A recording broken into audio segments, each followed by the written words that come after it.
Hello everyone, welcome back to my channel. সবাই কেমন আছো? আশা করছি ভালো আছো। তো কয়েকদিন আমার রিলস ভিডিও আসছে না বা আমার কোনো ভিডিও আপলোড হচ্ছে না।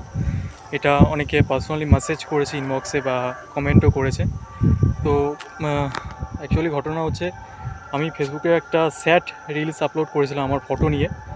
সেটা নিয়ে অনেকে বলছে যে এমন গানে ভিডিও কেন, প্রেমে ছাঁকা খেয়েছেন বা মানসিক শান্তি হারিয়ে গেছে এমন লিখেছে। অ্যাকচুয়ালি তেমন কিছু নয়।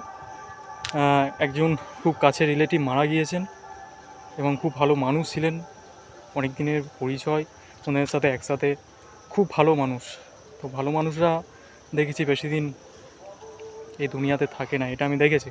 তো খুব ভালো মানুষ ছিলেন উনি, উনি যেখানে থাকুন খুব ভালো থাকুক এটাই চাইবো।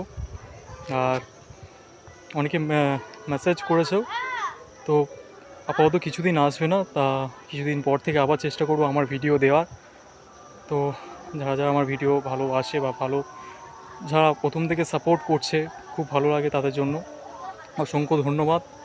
অ্যান্ড আমার পেজটাকে ফলো করে দিও যারা নতুন আছো। আর যারা ইউটিউব থেকে দেখবে, ইউটিউবে আমার চ্যানেলের নাম আছে দ্য বিটিএম, চ্যানেলটা সাবস্ক্রাইব করে দিও একটু, কারণ তোমাদের সাপোর্ট ডেফিনেটলি দরকার আছে। আর পেজটাকে ফলো করে দিও যারা নতুনরা। আমরা একে অপরকে সাপোর্ট করলে তবে আমরা এগিয়ে যাব। আপাতত এটাই হচ্ছে মেন কারণ ভিডিওটা তার জন্য করা। কয়েকজন মেসেজ করেছিল যে কেন ভিডিও আসছে না, এটা ওটা জিজ্ঞাসা করছে। অ্যাকচুয়ালি এমন কিছু না, খুব কাছের রিলেটিভ একজন মারা গিয়েছে, তাই জন্য নিজের মন, যেহেতু কাছের রিলেটিভ কেউ মারা গেলে তখন নিজের সাথে যেটা হয় মন একটা ভেঙে থাকে ডেফিনেটলি, সেই জন্য আবার চেষ্টা করবো আস্তে আস্তে তোমাদের জন্য ভালো ভালো ভিডিও দেওয়ার। তো এইটুকুই বলার ছিল। থ্যাংক ইউ সো মাচ, সবাই ভালো থাকবেন।